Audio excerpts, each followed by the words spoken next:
Guys, ito yung setup natin na mini PC. Demo lang po natin by Wi-Fi 5 and then Fusion Lab na naka-sub-bendo LAN. Okay, ito po yung kung paano po mag-install pagdating po sa inyo. Napakasimple, plug and play na lang po ito. So pagdating sa inyo nyan, meron na yan tatlong wire na gagamitin. Yung isang wire papunta sa ISP which is 10 meters, tapos yung LAN 1 na 2 meters, and then sa LAN 2 para sa sub-bendo LAN 2 meters din. Okay, yan po yung setup nya. Ang inclusion nya po is itong buong box. Itong box na to is malaki.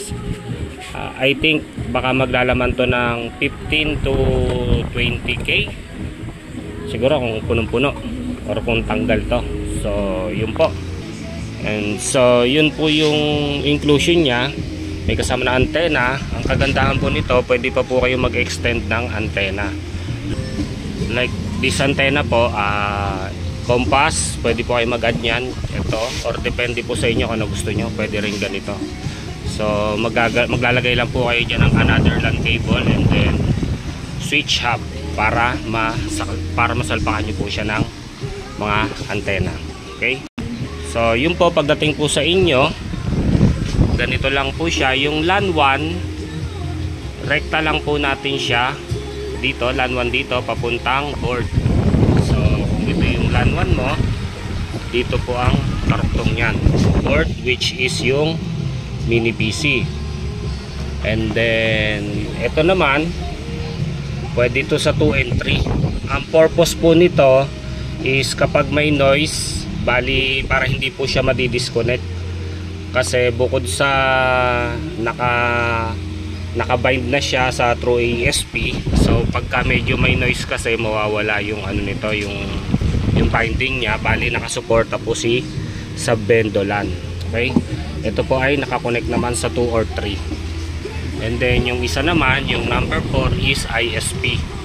Papunta naman to sa Converge, PLDT, Globe or Starlink yan.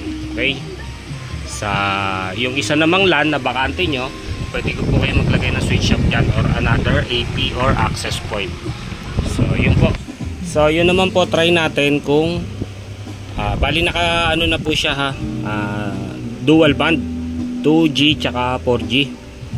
So connect tayo. So pag hindi siya nag-pop up kasi connected na ako, yan po yung pangalan ng Wi-Fi name. Punta po tayo sa Chrome. And then type natin yung 10.0.0.1. Yan. And then insert money tayo. So ayun, nagbi-blink po siya pag insert money. So pag kinulose mo naman yan, magra-running na lang po siya. So insert money tayo. Meron ako ditong 200 pesos.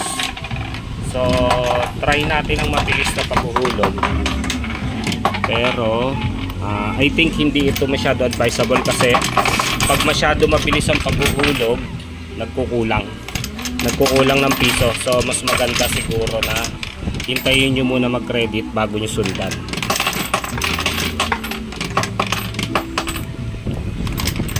So yun po, 200 pesos yung hinulog natin. Ayan, 212. Okay, 214. Check natin mamaya kung 214 din yan. And then extend lang po tayo. So nag-running na ulit. Syempre mag-speed test po tayo. Connected po tayo sa Wi-Fi name niya na ayun, Christian. Yun po yung napili niya. So ito po ay gigabit. Yan. Okay. So yan po yung palo niya, pero ito kasi parang pinapakita lang natin na kayang-kaya niya kahit 1000 Mbps. Kasi naka-gigabit siya. So kahit marami ka antena, kaya niya i-accommodate yung mga antena mo. Kasi pagka naka 100 ka lang, so pag nag-exceed ka sa client, maaaring maglagyan kasi kung non-gigabit. So ito ay naka-gigabit. Yan. So sa mga gusto umorder, PM lang po kayo. Lagay ko na rin yung link sa YouTube kung pwede. Maraming salamat po.